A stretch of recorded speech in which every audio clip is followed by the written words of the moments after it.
Baik, Anda masih bersama kami di Bincang Sati dan kita masih membahas topik kita hari ini menjaga kesehatan telinga. Bagi Anda yang memiliki pertanyaan seputar kesehatan telinga, Anda bisa menghubungi kami di nomor 021 290 32644 atau DM Instagram kami di @bincang_sati_tv.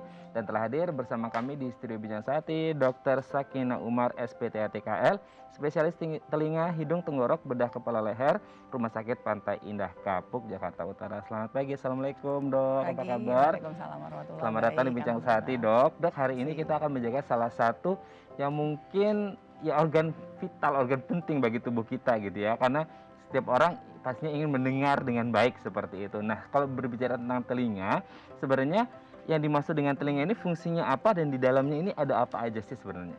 Oke, mungkin sedikit gambaran, ya semua sama-sama tahu lah fungsi vital telinga itu yang paling utama adalah untuk organ pendengaran. Ya, walaupun di dalam situ juga kita mempunyai suatu organ keseimbangan. Jadi kalau untuk apa aja sih yang ada di dalam telinga kita gitu ya, dari mulai struktur di luar, kita punya liang telinga, kemudian nanti kita akan bertemu dengan gendang telinga yang membatasi antara telinga luar dengan telinga tengah, dan di telinga tengah itu ada rangkaian-rangkaian tulang pendengaran sampai ke telinga dalam ada yang namanya rumah siput atau koklea, dan juga di sana ada pusat keseimbangan yang adanya di telinga dalam juga ya. Walaupun keseimbangan itu nggak cuma peranan si pusat keseimbangan telinga ya, organ-organ lain juga sangat berperan untuk keseimbangan.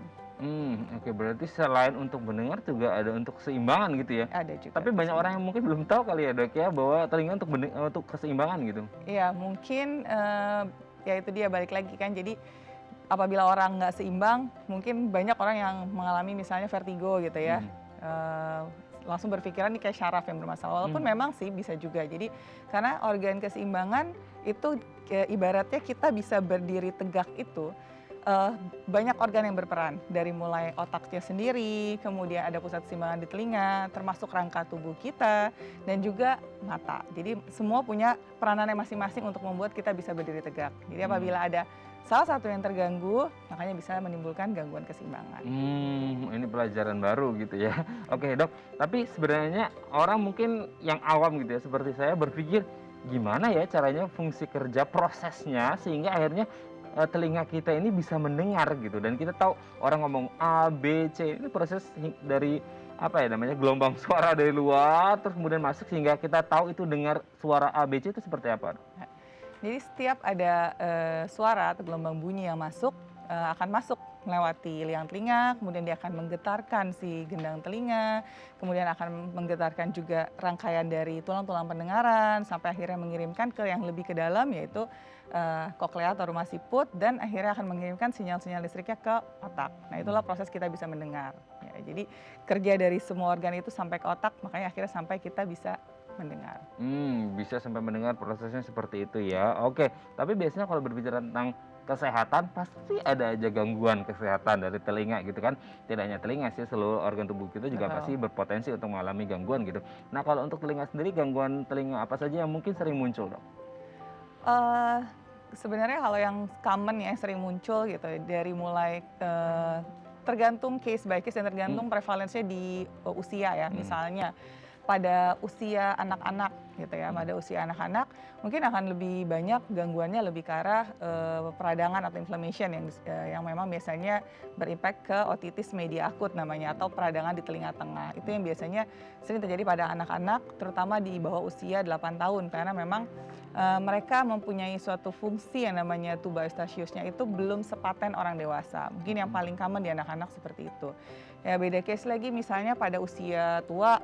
Ya, kalau namanya usia lansia ya berarti gangguan pendengaran yang sering terjadi yang kita sebut namanya presbikusis. Sebenarnya itu adalah proses karena proses usia atau proses degeneratif, jadi fungsi-fungsi organnya menurun. Nah, jadi kalau dibilang yang mana yang sering terjadi, baik ya case by case atau tergantung prevalensinya lah di mana. Prevalensinya juga case by case. Oke, berarti kan tergantung usia seperti itu. Berarti salah satu faktor gangguan telinga kan di usia seperti itu ya, anak-anak ataupun yang mungkin yang sudah senior atau tua gitu ya, degeneratif seperti itu. Nah itu kalau dari sisi atau faktor usia. Kalau dari faktor jenis kelamin ada nggak dok? Maksudnya satu jenis kelamin yang kayaknya dia lebih rentan untuk terkena gangguan kesehatan telinga atau enggak, atau gimana? Sebenarnya kalau jenis kelamin banyak sekali evidence based penelitiannya. Jadi yang ada yang memukakan kalau pada anak dengan autisme dia lebih sering adalah anak laki-laki, walaupun nggak ini ya, maksudnya nggak fix lah. Atau juga ada yang namanya kelainan dari tulang pendengaran itu lebih sering terjadi pada laki. Tapi itu pun kita tidak berpatokan lah. Jadi usia itu nggak sangat berperan besar lah ya gitu dalam gangguan pendengaran. Termasuk juga presbikusis yang karena prosdegeneratif juga nggak terlalu banyak peranannya usianya.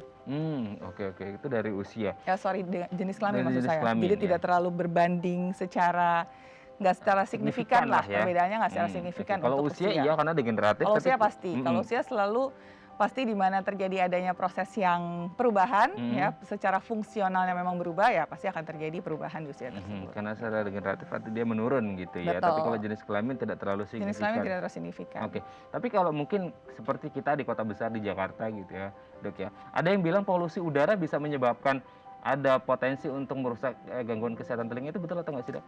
Mungkin bukan polusi udaranya ya, lebih ke bisingnya kali ya. Oke. Betul. Jadi kalau memang bising karena intensitas bunyi yang terlalu tinggi, bising itu yang akhirnya akan berimpact ke organ pendengaran kita. Akhirnya bisa menurunkan fungsi kerja si koklea, si rumah siput itu. Oke, berarti si polusi suara gitu Ya, mungkin ya. betul persis. Nah, berarti ada jenis pekerjaan tertentu nggak mungkin yang kayaknya di pekerjaan berisiko nih untuk mengalami gangguan kesehatan telinga, Dok? Betul. Jadi memang kan di pekerjaan tertentu, contohnya orang yang bekerja di pabrik atau orang yang bekerja di bandara misalnya atau di jalan raya yang sangat crowded gitu ya, itu pasti akan berimpact ke telinga karena dengan ada intensitas bunyi tertentu yang memang telinga masih boleh mendengar, tapi di mana ada yang memang terlalu tinggi, telinga itu sebaiknya menghindari. Atau ya makanya pada orang-orang yang bekerja di pabrik atau orang yang bekerja di tempat yang kebisingan, pasti mereka akan memakai alat pelindung, earplug, earmuff, dan lain-lain. Itu bisa membantu, Dok? Ya, itu cukup membantu karena itu kan yang meredam bunyi ya. Meredam bunyi ya. Tapi apa risikonya masih lebih tinggi dibanding orang yang kerjanya di tempat yang tidak terlalu bising? Sebenarnya makanya kita kan setiap orang yang semua pabrik-pabrik yang memang mengikuti protokol pasti melakukan itu karena boleh mendengar bunyi intensitas sekian asal mereka diberikan pelindung peredam. Jadi memang ada intensitas tertentu.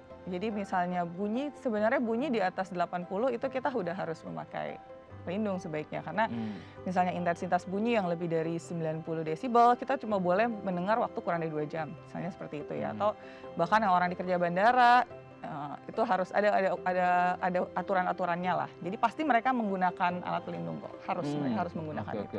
Alat pelindung. Jadi memang ada protokolnya untuk kemudian menjaga si organ telinganya ini supaya tetap bekerja dengan baik gitu ya. Nah, kalau hubungannya sekarang dengan masa pandemi nih, Dok, kan ada orang yang bilang kita harus sering teleponan nih sekarang gitu kan. Selain Zoom meeting ya, selain Zoom meeting juga harus teleponan atau mungkin pakai earpiece juga selama Zoom meeting supaya lebih clear gitu. Nah, ada efeknya nggak teleponan itu yang mungkin sekarang intensitasnya lebih lama gitu. Katanya ada yang bilang kalau telepon pakai yang kuping sebelah kiri gitu atau sebelah kanan, itu banyak yang bilang seperti itu. Gimana efek teleponan lama gitu? Oke, sebenarnya balik lagi ke intensitas bunyi ya. Kalau memang kita kan bunyi suara untuk percakapan sehari-hari itu biasanya berada di sekitar 50-an desibel lah. Ya. Yang kalau kita harus berteriak itu baru yang sekitar naik lagi intensitas bunyinya gitu. Jadi sebenarnya kalau bunyi yang kita dengar hanya sebatas bunyi percakapan sehari-hari itu cukup aman gitu. Terus penggunaan apapun lah, mau pakai earphone atau apapun juga sebenarnya cukup aman. Asal pastikan volume di handphone Anda jangan volumenya jangan yang tinggi karena kan kalau volume kita naikin ya suara akan lebih tinggi kan. Jadi biasanya kita menjaga di volume untuk baik untuk menelpon ataupun mungkin mendengarkan musik atau yang lain-lain ya. Volumenya itu harus kurang lebih ya 50% lah daripada volume yang ada gitu ya. Oh gitu, oke. Kalau yang normalnya telinga kita ngomong biasa itu 50 desibel ya, Dok ya? Ya, percakapan yang sehari-hari yang seperti biasa yang tidak dengan berteriak-teriak kisarannya di sekitar 50-an desibel. 50 desibel. Kalau teleponan berarti di kisaran berapa itu? Sebenarnya sekitar itu asal orang yang nggak teriak. Ya, jadi kalau teriak baru intensitasnya naik. Kalau dia berbisik intensitasnya turun gitu. Oke. Dan titik aman seseorang tuh di angka 80 atau berapa? Iya, 80. Di atas 80 itu kita hanya boleh misalnya let's say 90 dB itu harus kurang dari 2 jam kita bisa mendengar. Makin naik, makin menurun turun. waktunya. Misalnya udah sampai 140 itu sekejap aja telinga kita bisa rusak ya rumah siput ya. Kayak misalnya suara 140 dB itu misalnya ledakan bom, ya kayak gitulah. Jadi Oke. intensitas makin naik, ya untuk pendengarnya levelnya makin turun ya, durasinya harus lebih rendah. Oke. Efeknya apa sih dok ketika mungkin kita mendengarkan di angka batas wajar lah, di angka 80 kan normalnya atau maksimalnya lah gitu. Kuping kita bisa mendengar gitu. Nah, ketika mungkin itu di atas gitu ya, secara bertahap itu gangguan yang terjadi apa saja bisanya? Ya. Sebenarnya kalau di atas dari yang range yang harusnya normal, berarti kan kerja rumah siputnya lebih berat. Ya. Paparannya tergantung seberapa sering paparannya. Jadi misalnya dia di atas 80, mungkin awal kalau dia cuma sekali terpapar mungkin ada yang sifatnya hanya temporary gitu ya. Saat itu misalnya kayak kita lagi abis dengerin suara kenceng di tempat-tempat yang bising sekali gitu. Kuping kita memberikan tanda berdenging misalnya atau apa gitu. Tapi biasanya ada yang sifatnya temporary, itu hilang. Tapi kalau dia terus diindus, let's say memang orang yang bekerja di situ dan memang dia nggak pakai alat pelindung ya, terus diindus, otomatis akhirnya fungsi si rumah siputnya akan menurun. Makanya akhirnya yang terjadi apa impact-nya ya penurunan pendengaran yang sifatnya permanen ya. Karena yang namanya karena bising itu tidak bisa kita obati. Jadi begitu dia sudah terjadi penurunan pendengaran, itu sifatnya permanen. Oke, berarti kalau sudah ada gangguan tidak bisa full kembali 100% Yes, itu? tidak ada obatnya. Jadi kalau udah yang namanya karena bising, itu sifatnya permanen, nggak ada obat-obatan. Seberapa lama itu akhirnya bisa menjadi yang di titik yang tidak bisa diobati itu dok, biasanya mulai berjalannya gitu? Kepastiannya kita nggak tahu pasti ya, dan beda-beda juga ya. Maksudnya kasus by kasus dan intensitas berapa tergantung juga si individunya sendiri, karena kita nggak pernah tahu kerentanan dari si rumah siput setiap orang kan bisa berbeda-beda. Berarti ini kembali lagi ke faktor internalnya kesehatan si orang tersebut sebelum terpapar kebisingan itu sendiri ya, gitu ya.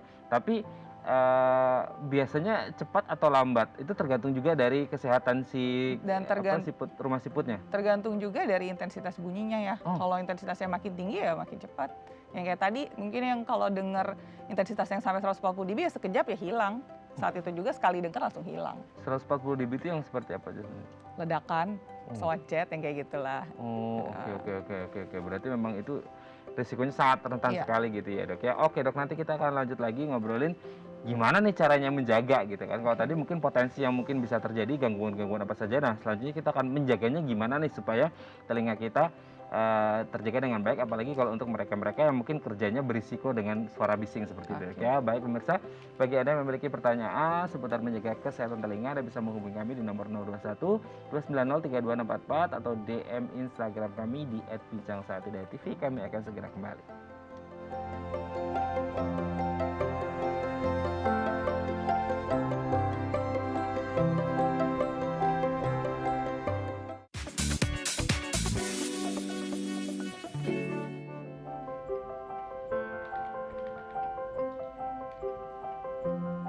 Baik, Anda masih bersama kami di Bincang Sate dan kita masih membahas topik kita hari ini menjaga kesehatan telinga. Bagi Anda yang memiliki pertanyaan seputar gimana sih caranya menjaga kesehatan telinga, Anda bisa menghubungi kami di nomor 021 290 32644 atau DM Instagram kami di @bincang1.tv.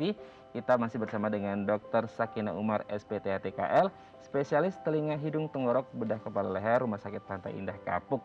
Dok, kalau kembali lagi, mungkin sebelum kita fokus ke menjaga kesehatan telinganya, gejala apa aja yang mungkin bisa dirasakan ketika orang sudah mulai kayaknya ada something wrong dengan telinganya mereka gitu? Kalau untuk gejala telinga itu balik lagi tergantung organ mana yang terkena, karena yang saking banyaknya tadi organ di telinga ya. Itu misalnya di telinga luar, mungkin karena sumbatan dari kotoran telinga, kita sebut serumen. Kalau dia sudah tersumbat betul, baru orang merasa telinganya tertutup, pendengarannya sedikit berkurang. Biasanya pendengaran juga sudah mulai berkurang. Kemudian kalau masalahnya di telinga tengah karena peradangan, nah biasanya ada gejala nyeri bisa, kemudian dia bisa sampai demam, kemudian ada rasa sensasi penuh atau ada rasa pressure, tekanan seperti kita di pesawat, kayak itu bisa sampai keluar cairan dari telinga, itu juga bisa terjadi. Nah kalau untuk sampai yang di telinga yang dalam, kalau untuk telinga dalam biasanya ya gejalanya lebih ke gangguan pendengaran. Oke. Berarti memang ada gangguan pendengaran yang lebih serius gitu Ya ya? betul. Jadi di setiap tempat apabila terimpact bisa ada gangguan pendengaran. Seperti itu. Oke dok, sebelum kita lanjut ini ada DM Instagram dok, kita baca terlebih dahulu di layar. Dari @Bayu Cahyadi, Dok, katanya ada beda ya antara nerima telepon pakai telinga kanan sama kiri. Ini tadi yang kita bahas, Dok. Ini benar nggak sih? Terima kasih. Oh, ini kayaknya tadi dia masih belum kejawab, kita tadi ngobrol ini nih. Iya, Dari @Bayu, Oke, silakan. sebenarnya sih nggak ada perbedaan ya. Jadi organnya telinga kanan sama telinga kiri sama gitu. Jadi nggak ada perbedaan mau menerima telepon dari telinga kanan atau telinga kiri sih tidak ada perbedaan. Balik lagi yang tadi, yang penting kita menggunakan dengan baik, dengan tidak yang tadi ya volumenya jangan terlalu tinggi setiap menerima telepon, hanya itu aja. Untuk perbedaannya sih tidak ada perbedaan. Tidak ada ya, yang penting volumenya harus dikontrol Ya, gitu ya. betul. Oke, semoga ini bisa menjawab pertanyaan dari Mas Bayu. Tidak ada beda, Mas, antara telepon sebelah kanan sama sebelah kiri kan. Saya juga sering dengar itu, Dok, katanya kalau menerima telepon harus sebelah kiri katanya. Saya nggak ngerti kenapa harus sebelah kiri kan gitu kan. Katanya ada penjelasan-penjelasannya. Tapi intinya nggak ada ya, Dok ya. Enggak, kalau untuk perbedaan organnya Semua sama. Baik, organnya semoga ini semua bisa sama. menjawab pertanyaan dari Mas Bayu. Kita kembali lagi. Dok, kalau kuping sering berdengung itu apa, Dok? Oke, kalau berdengung, jadi kadang orang kan suka membedakan, jadi misalnya dengungan, lebih seperti ada sensasi ketutup dan berdengung, bisa masalahnya hanya di telinga luar atau telinga tengah. Oke. Tapi ada lagi yang masalahnya kalau emang dia biasanya dengingnya lebih kenceng dan tempat sepi itu dia lebih berasa gitu ya. Nah itu biasanya kemungkinan masalahnya di telinga dalam. Jadi di semua tempat sih bisa terjadi. Jadi mesti kita lihat, balik lagi kita cari tahu dari gejalanya, apalagi gejalanya selain berdengung, kemudian baru kita periksa. Jadi semua di tempat sensasi dengungan itu bisa terjadi masalah di luar, bisa di tengah maupun di dalam. Gitu. Oke. Ada juga yang bilang, saya juga nggak ngerti, ini hubungannya nggak, waktu itu juga ada yang share gambar sudah kayak sinus atau pilek itu kalau mungkin terlalu dahsyat gitu mengeluarkannya atau apa, itu bisa ngaruh ke telinga juga. Itu benar atau nggak sebenarnya? Betul, makanya tadi yang saya ungkapkan kenapa pada anak-anak lebih ada resiko itu yang namanya biasanya kita sebut bahasa kedokterannya otitis media akut atau peradangan pada telinga tengah. Tadi yang saya kemukakan bisa lebih sering terjadi pada anak-anak karena yang tadi disebutkan, misalnya mengalami gejala sinus gitu ya, ada masalah di hidung, karena kita mempunyai suatu organ yang mengkoneksikan, menghubungkan antara hidung dengan telinga. Itu ada suatu organ namanya organ tuba eustachius. Nah, apabila mempunyai masalah di hidung, organ tuba eustachiusnya bisa terjadi gangguan juga. Nah, jadi begitu organ tuba eustachius terganggu, nah akhirnya impact-nya terjadi peradangan di telinga tengah. Nah, that's why makanya pada anak-anak, karena memang anak-anak di bawah 8 tahun itu fungsi dari si tubanya sendiri, dari strukturnya sendiri, dia tuh masih belum sama seperti orang dewasa. Jadi begitu ada masalah di daerah hidung, dia bisa lebih mudah terjadi peradangan tersebut.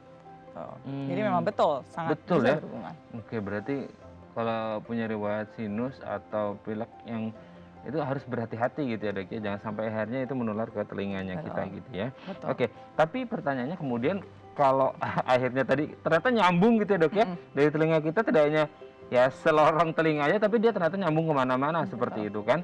Bahkan tadi ada dari sisi keseimbangan juga di luar pengetahuan kita sebagai orang umum, ternyata bukan hanya mendengar tapi untuk keseimbangan. Pertanyaannya kemudian adalah, apa mungkin bisa terjadi komplikasi ketika telinga kita mengalami gangguan? Maksudnya komplikasi ke penyakit yang lain atau organ tubuh yang lain, atau justru sebaliknya, Dok? Maksudnya kayak dari penyakit lain komplikasinya ke gangguan pendengaran. Oke. Betul banget. Jadi misalnya di telinga itu, karena telinga itu adalah organ yang berbatasan dengan organ-organ lain juga ya. Kalau untuk kita ngomongin ke organ lain yang di luar dari telinga. Kayak tadi kalau dari hidung impactnya ke telinga bisa. Misalnya di telinga itu kita punya batasan yang ke atasnya ke otak. Ya, jadi kalau ada orang yang mengalami suatu, tapi ini infeksinya cukup parah lah ya, kita sebut otitis media supuratif kronis. Jadi mungkin bahasa orang awamnya bilangnya conge gitu, jadi yang keluar cairan, sering keluar cairan berulang. Nah apabila infeksinya sangat meluas lah ibaratnya, itu bisa sampai infeksinya ke otak. Walaupun sekarang udah lebih jarang terjadi ya, karena sekarang udah zaman era antibiotik, orang sakit langsung berobat ke dokter, tapi masih bisa terjadi. Jadi karena kita berbatasan dengan otak, misalnya salah satunya itu. Terus bisa yang lain nggak sih, organ lain tadi bisa mengimpact ke telinga ya, selain yang berlokasi dekat yaitu hidung, tapi contoh misalnya orang-orang yang mempunyai, bisa menjadikan satu faktor risiko lah, misalnya orang yang mempunyai gula yang tinggi, hipertensi atau darah tinggi yang tinggi, bisa impact ke telinga, bisa. Jadi dia bisa mengalami yang tadi, salah satunya misalnya tinnitus, berdenging. Bahkan sampai tuli mendadak kita sebutnya. Jadi faktor resikonya salah satunya dari orang yang memang misalnya gula, darah tinggi itu bisa menjadikan faktor resiko untuk ke telinga gitu. Jadi ya banyak berkaitan lah ya organ-organ telinga dengan yang lainnya juga. Intinya tetap bisa berkaitan gitu ya Betul. antara telinga dengan organ-organ tubuh yang lain sehingga bisa saling menyebabkan komplikasi itu gitu ya dok ya. Tapi pertanyaannya kemudian ada tidak maksudnya di pandangan medis gitu ya, tenaga medis, di pandangan dokter bahwasanya ini satu kondisi ini kayaknya bisa disembuhkan, tapi ada satu kondisi yang ini kayaknya sulit disembuhkan itu. Ada nggak titik di mana ini bisa disembuhkan, ini tidak bisa atau sulit disembuhkan? Oke. Jadi apabila masalah di telinga luar, di telinga tengah itu insya Allah lebih bisa disembuhkan. Maksudnya dengan pengobatan, tidak bisa dengan pengobatan, bisa dengan metode operasi, itu lebih bisa disembuhkan. Oke. Tapi kalau masalah di telinga dalam, yang tadi contohnya bising, itu kita nggak bisa sembuhkan. Okay? Atau karena proses degeneratif tadi, usia itu kita nggak bisa sembuhkan. Ya. Atau masalah yang telinga dalam. Jadi kalau telinga dalam sifatnya lebih permanen lah. Oke, kalau untuk kasus tuli mendadak, itu kan sebenarnya peranannya juga telinga dalam. Tapi kita masih bisa mengobati dulu karena untuk keluhan yang baru-baru itu biasanya kita akan memberikan pengobatan dulu. Baru kalau memang tidak berhasil dengan obat ya dia akan stay seperti itu. Tidak bisa kalau tuli mendadak tadi masih bisa dok? Masih bisa. Kalau tuli mendadak yang disebabkan bukan bising ya, intinya bukan exposure bising dan bukan degeneratif, dia tuli mendadak karena ya banyaklah faktor resikonya, itu bisa kita obati. Jadi kita obati. Banyaklah pilihan-pilihan pengobatannya, pengobatan baik dengan pengobatan minum maupun sekarang juga ada berkembangnya pengobatan disuntik, itu bisa kita obati sampai level ibaratnya sampai mentok lah, kita udah nggak bisa lagi obatin atau sudah terjadi penaikan pendengaran tapi sudah mentok nggak bisa naik lagi, ya udah di situ kita udah nggak bisa obatin lagi, ya baru pilihannya dengan alat bantu sama seperti kasus yang usia tadi ya. Oh oke. Berarti kalau semisal tuli mendadak bisa disembuhkan, tapi kalau tuli yang kronis maksudnya yang enggak bertahap gitu ya dok ya, gangguan pendengarannya bertahap, setahu kita kan paling yang the worst skenario dari gangguan kesehatan telinga adalah tuli kan, seperti itu tidak bisa mendengar secara sempurna lagi gitu. Itu ada potensi ke situ nggak nanti ujung-ujungnya seperti itu? Ya tadi kalau yang nggak dijaga ya kalau karena proses usia ujung-ujungnya sampai nggak mendengar bisa aja. Ya, jadi pilihannya nanti dengan alat bantu. Jadi semua sih ada perannya beda ya, case by case. Sekarang pun sudah berkembang yang namanya cochlear implant. Jadi sebenarnya kalau masalah dari rumah siput pun kita masih punya pilihan lain di implan kokleanya, tapi dipastikan syarafnya baik ya. Jadi contoh misalnya kasus anak baru lahir, kalau kita ngomong ada lagi nggak sih peranan gitu selain kalau udah mentok nggak ada yang bisa sembuhin. Nah, contoh kasus beda-beda. Misalnya anak baru lahir dia dengan tuli bawaan, jadi begitu lahir memang dia sudah deaf, udah nggak bisa dengar sama sekali. Nah itu ada peranannya, bisa tidak dengan alat bantu dengar dia tidak ada kemajuan, kita bisa melakukan operasi namanya implan koklea. Nah case by case juga implan koklea bisa dilakukan untuk pasien-pasien dengan yang tadi yang masalah dengan syaraf juga kita bisa lakukan implan koklea, tapi itu akan dipilih ya case by case yang memang masih bisa dibantu. Oh gitu. Berarti walaupun dari kecil dia mengalami itu tetap bisa diimplan koklea itu? Bisa. Selama fungsi dari hanya masalah dengan koklea ya, kita kan tadi yang saya udah jelasin untuk proses mendengar kan butuh kerja segala macam sampai ke otak. Hanya masalahnya di sampai rumah siput, otaknya fine-fine aja, syaraf darahnya ke otak semua baik, kita bisa lakukan implan koklea. Oh oke bisa. Ini menjadi salah satu alternatif cara untuk solusinya gitu ya. Nah pertanyaannya kemudian ketika orang mungkin sudah mulai mengalami gejala-gejala atau gangguan, ini biasanya yang dilakukan pertama-tama ketika mereka mungkin datang ke dokter, mungkin ini banyak yang belum tahu nih dok. Maksudnya tindakan entah itu perawatan atau pengobatan seperti apa yang biasanya dilakukan dan biasanya berapa lama? Oke. Kalau untuk apa aja sih yang kita lakukan kalau datang ke dokter THT ya pastinya dokter THT akan melakukan pemeriksaan sesuai dengan keluhan yang ada. Ya, kalau memang sampai ada penurunan pendengaran berarti kita harus melakukan pemeriksaan pendengaran juga, selain melakukan pemeriksaan fisik kita akan melakukan pemeriksaan pendengaran. Nah baru setelah itu kita akan menentukan diagnosisnya apa, kemudian akan ditreatment. Nah untuk terapi berapa lama sih, semua balik lagi case by case. Jadi ada yang mungkin kalau masalahnya hanya daerah telinga tengah diobatin ya seminggu 2 minggu baik gitu ya, atau masalahnya lebih complicated ya berarti sedikit lebih lama, atau mungkin ada yang perlu dengan prosedur operasi. Jadi semua tergantung kasusnya kalau untuk sampai berapa lama diobatin. Tergantung kasusnya masing-masing, dia di tataran ringan, sedang atau berat gitu ya dok ya? Kurang lebih seperti itu. Iya, oke. Ketika mungkin orang sudah katakanlah di tahapan sedang atau ringan yang bisa berpotensi sembuh gitu ya dok ya, mereka masih ada potensi untuk terjadi gangguan lagi nggak ke depannya? Ya, ya selama ya balik lagi tergantung kasusnya ya, tapi memang misalnya sudah sembuh, seperti contoh pernah terinfeksi di radang telinga tengah pada anak, mungkin nggak sih terjadi lagi? Mungkin. Ya, Mhm. karena kan setiap ada paparan inflammation peradangan, ya bisa terjadi itu lagi gitu. Jadi Mmm, semua pasti mungkin aja terjadi berulang maksudnya ya, mhm. bisa terjadi berulang. Dan itu Termasuk sudden deafness tadi tuli mendadak. Mungkin heeh, nggak sih habis tuli mendadak diobatin sembuh misalnya atau diobatin cuman maksimal segini, bisa nggak sih terjadi lagi? Bisa, dan gitu. itu mungkin resiko untuk orang yang sudah pernah untuk kembali lagi lebih besar tidak daripada orang yang belum pernah mengalami sama sekali? Eee, s Maksudnya gimana? Orang yang sudah Orang yang pernah sudah pernah mengalami mengalami terus kemudian sembuh kan, Dok? lebih Nah besar kemudian mengalami laginya?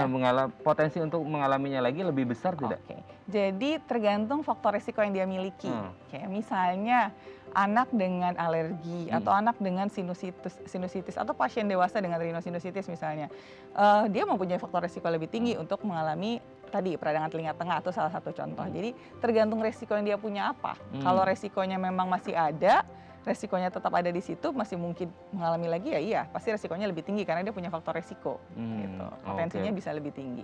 oke, tingkat rekurensinya atau kejadiannya lagi bisa lebih tinggi seperti Bisa. itu. Yang penting, entah belum pernah atau sudah pernah, intinya harus menjaga kesehatan gitu ya, harus lebih aware lagi dengan kesehatan Betul telinganya. betul, dan yang paling penting adalah, karena telinga ini ya namanya kita awam ya, misalnya Mhm, pada orang awam, yang apalagi berhubungan dengan mengalami gangguan pendengaran gitu mhm, ya. Karena kita kan nggak tahu nih, kita mengalami gangguan pendengaran masalahnya cuma di telinga luar kah, tengah kah, atau mhm, dalam kah. Jadi mhm, kita selalu menyarankan kalau udah namanya mengalami gangguan pendengaran, cepat-cepat deh ke dokter THT. Karena mhm, yang tadi, apabila masalahnya telinga dalam, mhm, kan lebih cepat lebih baik kita mengobati mmm. gitu. Jadi karena telinga dalam kita ngomongnya masalah dengan syaraf, jadi makin cepat hasilnya akan makin baik. Jangan sampai terlambat, jangan sampai kita menyesal tidak bisa disembuhkan gitu ya Benar. Dok ya. Oke, nanti di segmen terakhir kita akan membahas beberapa tips yang mungkin bisa kita lakukan sehari-hari di rumah untuk menjaga kesehatan telinga kita ya Dok ya. Oke. Baik pemirsa, bagi Anda yang memiliki pertanyaan, Anda bisa menghubungi kami di nomor 021 290 32644 atau DM Instagram kami di @ginjang1.tv. Kami akan segera kembali.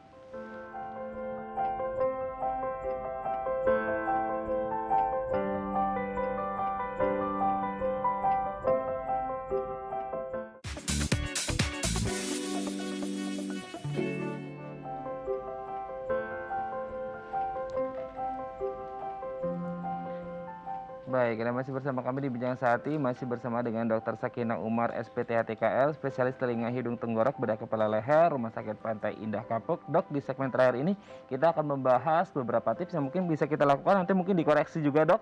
Apakah tips ini bisa dilakukan atau benar adanya ya Dok ya? Kita lihat yang pertama. Bersihkan telinga dengan benar. Nah, kita harus membersihkan telinga dengan benar itu gimana Dok? Untuk pembersihan telinga, Hmm. sebenarnya kita tuh mempunyai mekanisme untuk self cleansing sendiri. Oh, Jadi memang self cleansing sendiri betul, ya? jadi memang Allah sudah ciptakan kita bisa. Telinga tuh sebenarnya bisa self cleansing. Dengan Oh. kita ngunyah-ngunyah, dia akan karena kotoran telinga tuh cuma ada di normalinya ya, cuma ada di sepertiga luar. Dia Hmm. dengan kita ngunyah-ngunyah, kita basuh, itu sebenarnya dia akan bisa self cleansing. Hmm. Tapi ada beberapa orang yang memang diciptakan produksinya berlebih, Hmm. nah itu yang sebaiknya butuh ke dokter THT lah, setahun Hmm. sekali Hmm. mungkin itu ke dokter THT. Jadi Oh. untuk penggunaan cotton bud dan lain-lain sih kita tidak menyarankan untuk menggunakan itu. Nah, sekarang juga banyak yang sudah menyarankan dan artikel-artikel bahwasanya kalau cotton bud itu nggak baik dan malah justru akan mendorong kotoran lebih ke dalam ya Dok ya? Betul sekali. Dia akan Oh, mendorong lebih dalam, belum lagi kita punya resiko untuk bisa melukai liang telinga, bahkan kalau kedalaman bisa sampai gendang telinganya luka. nah itu dia. Mungkin gedang telinganya luka karena mungkin dikorek ya, seperti yang Iya, nomor 2 nih. Hindari mengorek telinga. Nah, korek-korek itu juga jadi bahaya ya. Kalau ya cotton betul. bud dia bisa membuat kotoran malah lebih ke dalam. Kalau Benar. ngorek telinga bisa bahaya karena mungkin kalau kita lihat kan kayaknya organ-organ dalam telinga kita itu yang empuk-empuk apa ya Dok ya. Jadi bukan yang keras kayak tulang. Maksudnya kayak ketika ada barang-barang asing masuk ke dalam ini mudah melukai yang ada di dalam ya Dok ya. Betul. Jadi yang tadi yang paling bahaya kalau sampai gendang telinganya kena ya, Mhm, tertusuk gitu, nah itu bisa sampai robek kan gendang telinganya. Bisa mhm, cuma luka biasa atau sampai robek. Jadi telinga itu memang benar dia organ yang ibaratnya di dalamnya itu lapisannya beda sama lapisan kulit kita, bantalannya kan kayaknya tebal gitu ya. Iya. Kalau di telinga kan dia hanya tipis lapisannya karena cuma ada liang telinga, tulang rawan, tulang, jadi lapisannya lebih tipis lah. Jadi begitu ada gesekan di kulit telinga, sensasi sakitnya pasti cukup besar. Oke, terus apalagi lebih bahaya lagi nggak cuma peradangan di telinga gara gesekan, sampai ke gendang telinga tadi. Jadi ya sebaiknya tidak menggunakan. Tidak mengorek telinga ya. Oke, next. Jaga telinga agar tetap kering. Fungsinya apa ya, Dok ya? Sebenarnya mungkin balik lagi kalau lebih lembab kali ya, lebih basah, mungkin air sering terperangkap di dalam, lebih basah mungkin bisa mengganggu dari pH telinga. Mungkin lebih mudah, jadi lebih mudah terkena let's say misalnya mungkin jamur atau yang lain-lain ya, karena telinganya pH-nya berubah mungkin itu.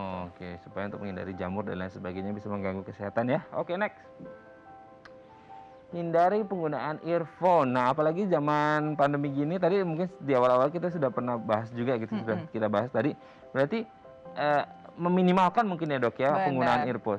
betul. Ini tadi, yang penting bijak dalam menggunakannya. Jadi yang seperti tadi, pokoknya bijak dengan mengatur intensitasnya. Jadi volumenya diatur, bijak, tidak berlebih-lebihan menggunakan dengan waktu yang misalnya puluhan jam, oke, atau sampai mungkin dengerin sesuatu sampai di bawah tidur.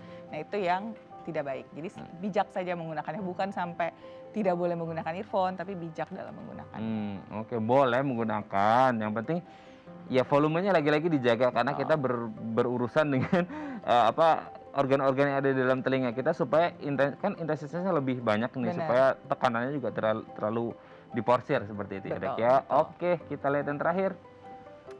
Periksa rutin ke dokter. Nah, ini periksa rutin ke dokter menjadi salah satu hal mungkin yang harus dilakukan, terutama untuk mereka mungkin yang pernah punya riwayat atau yang mungkin intensitas kerjanya di tempat-tempat yang bising gitu. Nah, idealnya berapa bulan atau berapa kali dalam setahun nih, Dok? Oke, kalau untuk orang yang bekerja di tempat bising, kita saranin palingan 6 bulan setahun sekali harus dicek untuk pendengarannya ya, adakah penurunan pada level pendengaran. Kalau untuk keluhan lain misalnya tadi kotoran telinga yang menumpuk, juga kita saranin ya paling tidak setahun sekali untuk kontrol ke dokter. Untuk yang produksinya lebih juga ya, Dok ya? Hanya untuk yang produksinya berlebih. Jadi hanya yang tidak bisa melakukan self cleansing sendiri lah. Kalau bisa ya nggak perlu ke dokter THT. Sebelum ke dokter sebenarnya kita bisa melakukan itu di rumah nggak sih? Misalnya kayak periksa atau ngerasain kayaknya ada sesuatu gitu. Kalau untuk yang dirasakan masih kalau sampai sudah full banget baru kita merasakan penuh, ketutup. Jadi ada rasa tertutup. Biasanya ada kayak rasa berat juga nggak sih, kayak lebih ya selain suaranya agak minimal masuknya gitu ya, Dok ya. Ada rasa berat juga kalau udah kayak gitu, masih bisa dihandle sendiri atau tetap harus pergi ke dokter THT? Kalau dia udah rasa tertutup, lebih baik pergi. Dan apalagi kalau kotoran misalnya udah rasa ketutup terus kita handle, kita makin tutup kan, ya? Karena makin kedorong ke dalam, pasti makin lebih gak nyaman. Oke, intinya serahkan kembali ke ahlinya supaya sesuatu yang mungkin kayaknya simpel banget, faktor risikonya akhirnya jadi berabe gara-gara kita nggak bisa menangani dengan baik gitu ya. Serahkan pada ahli. Terima kasih Dr. Sakina hari ini sudah ada bersama kami di Bincang Sehati. Kita doakan semoga semuanya, terutama untuk yang kerja online sekarang ini, tetap sehat dengan telinganya seperti itu, dan kita doakan semoga pandemi ini segera usai gitu ya, Dok ya. Sehat-sehat terus untuk Dr. Sakina dan salam untuk keluarga di rumah. Baik pemirsa, bagi Anda yang memiliki kritik dan saran, Anda bisa menghubungi kami di nomor 0889 8100 5000 atau Anda bisa follow media sosial kami di @bincangsehati.tv. Saya Raden Madias pamit, sampai jumpa dan selamat beraktivitas. Terima kasih, Dok.